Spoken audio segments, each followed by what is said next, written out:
Happy Friday. I'm feeling a little conflicted that Friday is here already. On one hand, I'm very excited that the weekend is around the corner and there will be just time to relax and enjoy the weekend. But on the other hand, I'm feeling like this week absolutely flew by, and there were quite a few things that I've been wanting to do each and every day that just keep getting pushed to the bottom of the list, and then I'm running out of time. And mostly they're just things that I want to do for myself, like a bit of journaling, a bit of extra reading, and just some organizing of a few spaces that have been getting on my nerves.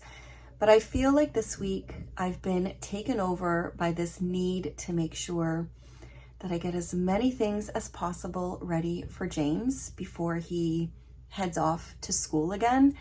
And it's mostly a me problem. He is totally laid back. He has everything he needs, but I am just a bit of an over preparer. But I feel like today I can finally close the book on that. James and I went to IKEA this morning to pick up his desk at the Click and Collect. It was so fast and easy, and I was really happy that I didn't have to actually walk through the store and find it. It was perfect to just pre-order and pick it up. We came home, we put everything where it needed to be. We picked up a couple of things that we forgot at the store the other day. And Glenn is now working on building his desk, at least partially, in the family room. And we are going to head up to his place to set the rest of it up tomorrow. Once that is done, I'm going to feel so much relief. I just want to know that we have everything we need, and then we can enjoy the last little bit of summer. But I've kind of opened up a Pandora's box in the studio, and by that I mean my closet. It is packed and overflowing with sewing supplies, shipping supplies, art supplies, bags, just extra pillows, you name it. I have it crammed in this closet. And I wanted to pull out one of the IKEA carts on wheels that I have in there. I have a few of them. I have one beside my desk that I love grabbing things from. I have one on the main floor in our little mudroom where I have kind of like a mini pantry, and I keep extra flour and sugar and potatoes and onions in there. But I have two of them inside my closet, and I feel like each of the boys used to have one in their rooms, and then they didn't need them anymore. So they ended up here. They've collected all kinds of stuff, and James and I thought he could use one in his room, and so I pulled it out. And now I'm trying to find a home for everything that was in that cart. So there are a few things I've put away so far seamlessly, and a few other things that I just need to find a home for. And I'm really anxious to get all of this cleaned up and then figure out what I want to tackle this afternoon. I'm not sure if I'm going to sit down with my journals, because I feel like I was on track with getting back into my practice, like my daily or every other day kind of practice with my Hobonichi. But since vlogging, it doesn't add like a ton of time, but it definitely adds a chunk of time to each day. And I just feel like I haven't had the mental space to sit down and journal, or even the time really. And I've been focusing on my knitting instead. So I'd like to figure out what I'm going to do to catch up on my pages and just update a few things, put stuff away. I am on the very last row of my Chunky Dahlia chart. And I read quite a few comments this morning. A lot of them were suggestions about using stitch markers. And I didn't even really think about it for this particular project or a lifeline. I don't think I really needed a lifeline for this one, because it's not super complicated, and I can rip back in this one. If it was more of a lacy pattern, I would definitely have put a lifeline in there. But the stitch markers were a really good suggestion for the pattern repeat. And I know I've seen that before, but it didn't even cross my mind to think about doing that. Probably because I didn't feel like it was a huge row. And so whenever I needed to go back and check, I would just count or I would read my stitches. But putting stitch markers in for every repeat would definitely have saved a little bit of time. And I guess it's just a really good thing to do proactively instead of on the defensive when something goes wrong and you're trying to figure things out. So I appreciated all those comments. I think next time I will definitely do that, because I certainly have enough stitch markers all over the house to be able to do that. And I'm just so excited that my sweater is coming to life. And I feel like when you finish the yoke of a sweater, especially because this one was charted, it feels like a big milestone to me. So I know the next day is going to be pretty busy if we are going up to James's place tomorrow. I probably won't get any knitting done, but I really am hoping that once we get his desk set up and a few more things settled there, my work will be done. He will be in charge of doing all of the other stuff. I will just pack a few things for him here and there that he can take up. And Sunday and next week, I feel like I will have a little bit more time and mental space. I don't know if I mentioned it earlier this week, but Glenn was actually home for 3 days. And he ended up having a really bad migraine for a couple of days. And so we didn't really do much. But I've started to realize that I am never home alone right now. And sometimes that's just a distraction. And I really miss quieter days where, I don't know, I just can get on with what I need to do without worrying about anyone else, or taking someone to an appointment, or running out because somebody needs something. So I feel like it's been a good couple of months of just kind of bouncing around for everyone else, and I'm really looking forward to slowing down next week. Glenn will be back in the office most days. He works a few days at home, but he will be busier with work, and James will be at a job next week during like the daytime. And so it's just going to be Camden and me, and he is such a good helper. So I feel like next week is going to be a super calm week where I can catch up. I really want to establish my morning routine again with reading a little bit of nonfiction, making some notes, and just kind of having a really nice morning practice that's almost meditative and quiet, so that it just sets me up for a really nice day. I've got new fabrics I want to cut into to start some new bags. I've got a whole bunch of things on my to-do list in the studio, and a couple of things I want to finish making. I have a necklace I've been just, I don't know, I keep telling myself I'm going to string it and put the clasp on it, but I haven't had the chance to just pull everything out and sit down and do it. I've got more patchwork projects I want to work on. I've got a quilt that I'm kind of in the middle of sandwiching and quilting. So many things to do that I'm excited about. The rest of today is really going to be about getting this room back in order, and maybe spending some time in my journals, having a quiet night, and yeah, we'll see where the rest of the day takes me and what else I can maybe squeeze in creatively, because it's my favorite thing for a Friday afternoon to just slow down, recuperate from the week, and do something creative. It just makes me feel really great to start the weekend on that note. And so I'm really happy that I'm able to do that. It's been a busy week for running around, and I'm just so happy to just be home and able to get myself a little bit organized. This is what I've been gathering from the second floor to bring to James's new place tomorrow.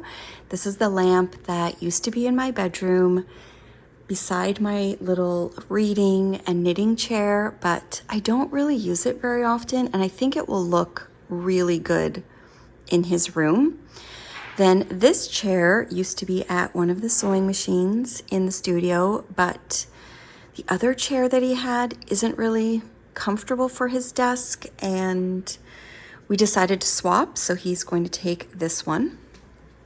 And then this is the IKEA cart that I grabbed from the closet. He wiped it down, and we've just got a couple of extra things in here to bring. Like me, he also gets nosebleeds, and so sending him with quite a few boxes of Kleenex, even though he doesn't get them as bad as I do. He's going to need those.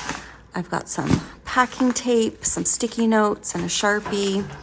And then we'll bring up these little furniture protectors for the floor for his new desk. But this is pile 1.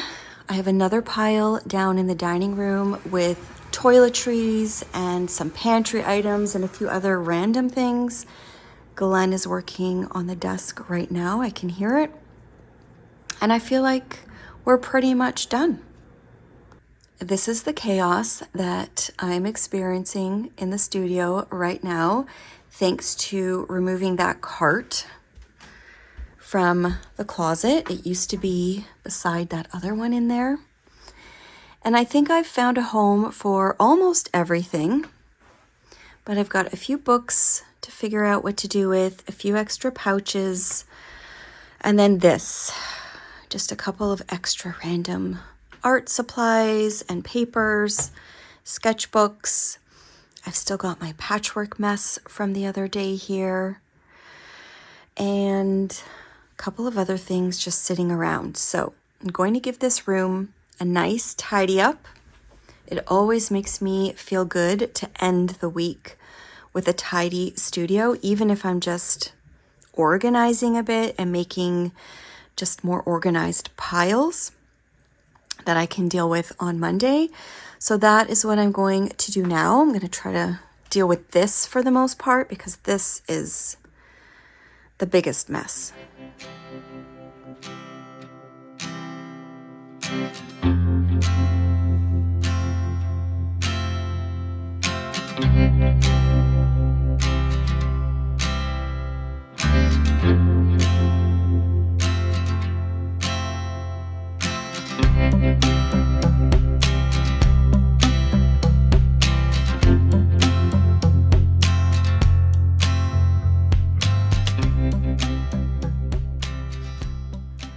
I have another skincare favorite that I wanted to share with you.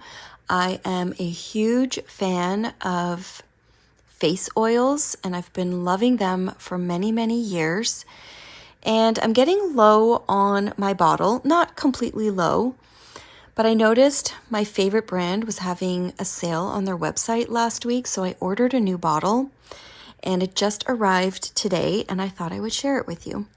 So this is an oil from Living Libations. Let's see if the name is there. There it is at the bottom. They are livinglibations.com.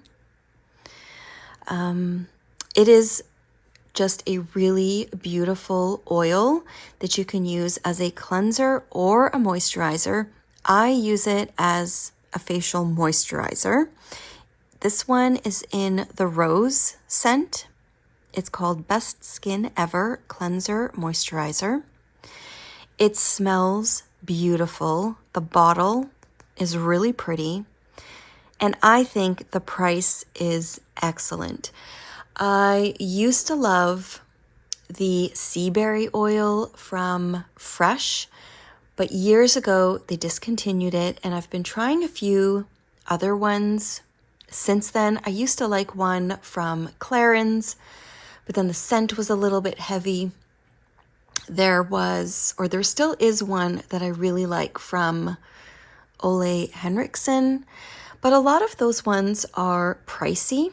And when I discovered this brand, I think on well.ca, the price was really reasonable, and I decided to give it a try. This one here is the rose, but my absolute favorite one is the one that I've just reordered. And this one is the sea buckthorn, which I think my skin just really loves. This was the first one I tried, and I used up the whole bottle.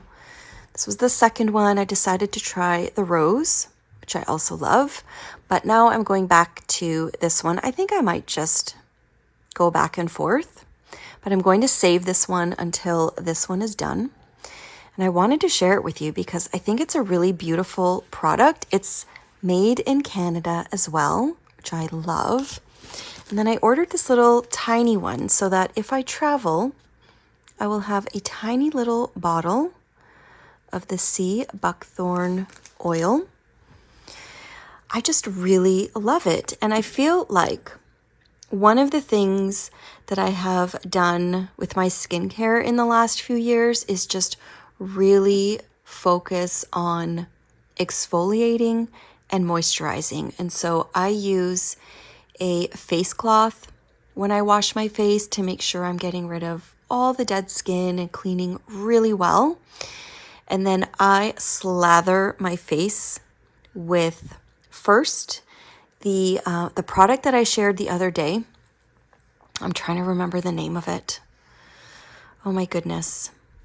Like the creamy toner that I shared, I put that on first, and then I slather my face with oil, and it's just so hydrating. This one and this one, they both smell beautiful. This one definitely has more of a scent that lingers a little bit longer. If you don't like rose, then I would just suggest this one. But I love them both. I love that they're made in Canada. I believe they are very clean products. And I love the bottle as well. So I've just replenished. I don't know if they're still having their sale or not. I think everything on their website was 20% off. And I already find the prices of this facial oil quite reasonable. A lot less expensive than anything else I have tried. And it's also my favorite. So such a good find. I really wanted to share that with you.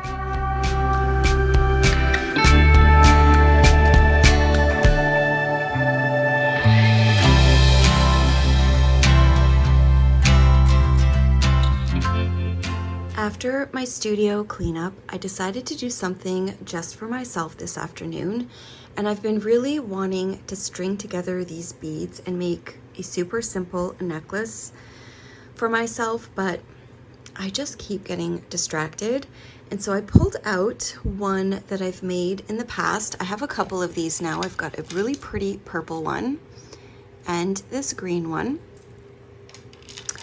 And I found these beads at Michael's quite a while ago. And so I just decided to pull everything out and string them together and make a necklace. But I didn't have enough beads. I didn't realize that I needed a little bit more for the length that I like. So I'm going to have to pay a visit to Michael's this weekend, and hopefully they will still have some of these particular beads. I have the labels so I can get the exact same ones. And I think that there is a Michael's not far from James's new place. So while Glenn is setting up his computer and his monitors and everything, which will take a while, I am going to slip out and go to Michael's tomorrow. Hopefully I'll find them.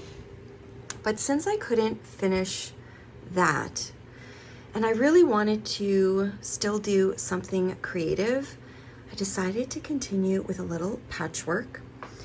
And the e-reader cases that I love so much.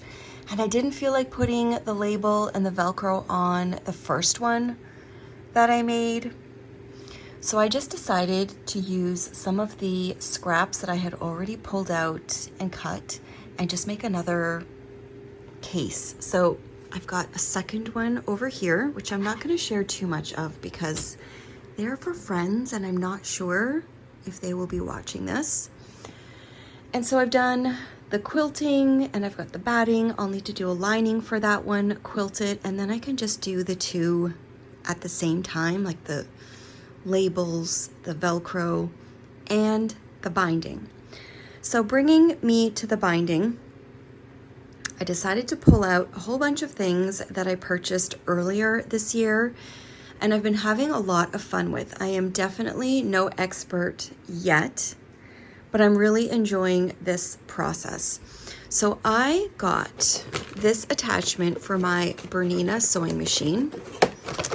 It is a binder attachment, number 8788. And basically, you attach this to your machine this way. You feed your bias binding in here and it folds it and you can stitch it right on. I think I mentioned the other day that I've only used it for this one project and I love it, but I am having a bit of trouble getting my stitch line really close to the edge. So I either have a bit too much of a gap, which I don't like the look of, or I don't catch both sides. So I think I just need to do a little more practice with it and see how that goes. But I really do love it. I love patchwork. I love quilting. And so I thought that would be a really nice tool to have.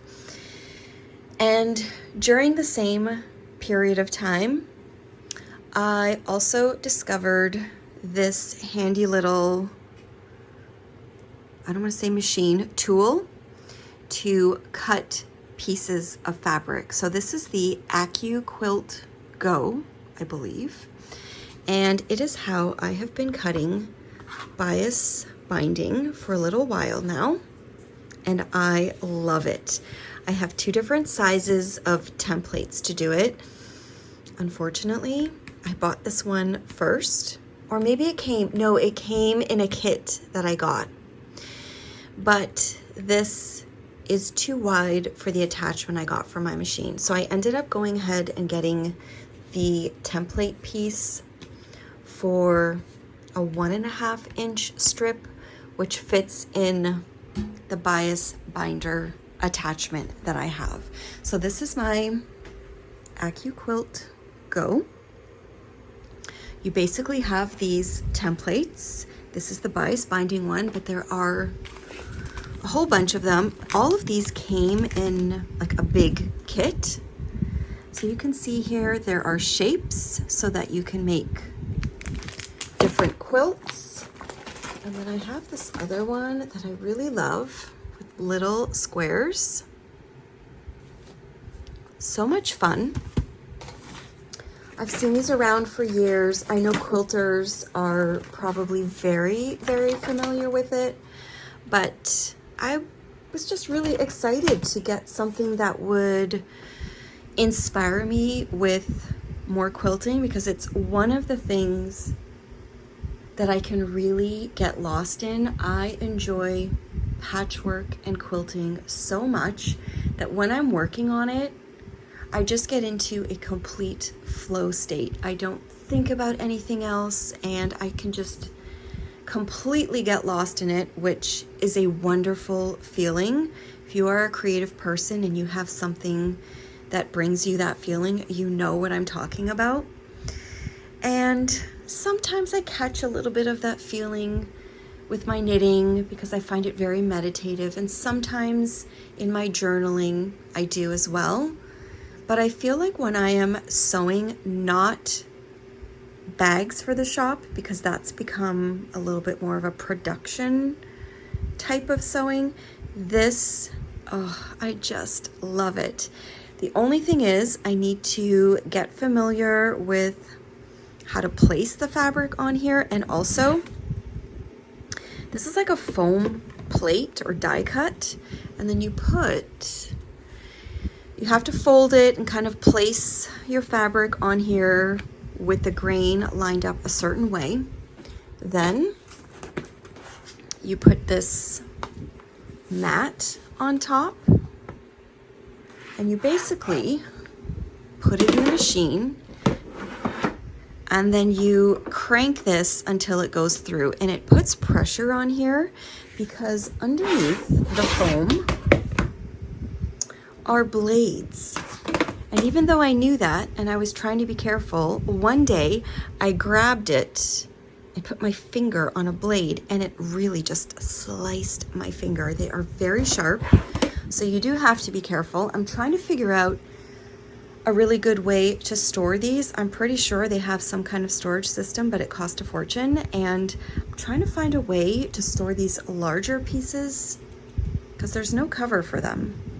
And I have two of them. I have this one and I have the larger one. Oh, it's over here. So this is the larger bias binding. I think that's a 2.5 inch. So I thought I would share. I think I'm going to look up a video because I'm pretty sure I found an excellent video of someone demonstrating how to fold and place your fabric on here. And I'm going to cut some more bias tape for my e-reader cases, and then it will be ready to go, and I might give it a shot again next week. If I don't like the way, maybe it's because of the curves, I'm not quite sure, but when I'm on the curve of that e-reader flap, I think that's where I run into problems with catching.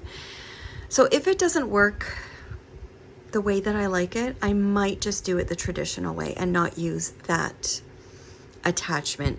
But I'll definitely be using that attachment going forward for my quilts and for some placemats. I just want to make a lot more things with a lot of the beautiful scraps of fabrics. I know I shared them last, I was going to say last week, but a few days ago. I don't remember what day. But as you can see, I have some really beautiful scraps. And I really want to make more table runners, placemats, even coasters. I'm like, this is another box filled with them. And I've been collecting them for years. I think this was from the first bags I ever made for my shop. And I think I might have even made pillows with this for my home. So sometimes I like to keep a little piece because, I don't know, it just carries a lot of good memories for me. But I feel like this would be beautiful on something in my home. And I have so many other good swatches in here, or scraps. Like, look at these. Oh, they're so pretty. And if I go really deep in there, there's a lot of good stuff. A lot of good stuff. I think that's old Heather Bailey. I've got Anna Maria Horner. I've got Rifle Paper Company. Heather Ross. Oh my gosh. So many. I think I even have Joel Dewberry. I have a lot of good stuff in here, and it makes me happy when I pull out these bins and I see the fabrics, and I just want to make something with them. So that was part of the inspiration this year for me getting a few new tools to help with my patchwork and quilting, just kind of streamline things, because I don't really enjoy cutting bias binding. I know it can be done.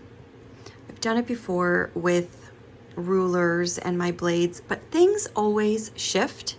And I find that even for my quilts, if I'm doing triangles or any kind of shapes, if your cutting is not 100% precise and accurate, then it's really, really difficult for your sewing to be accurate and for corners to line up perfectly. I had that with the last quilt that I made. There were a lot of triangles and I cut them with rulers and I thought I did a great job, but when I pieced it all together, I could see things were off even just 1/8 of an inch. And when your corners don't line up as a quilter, it can be a little frustrating, especially when you go back and quilt it together and you're trying to get your lines all matched up nicely. So I'm really excited about this. This is only like the second or third time I've pulled it out. I've only used it so far for the bias binding. I think I'm just going to finish my crafty creative afternoon with a little bit of cutting. And so I will have so many components of these e-reader cases ready for another day when I just want to get lost at the sewing machine and finish off a few fun projects for friends.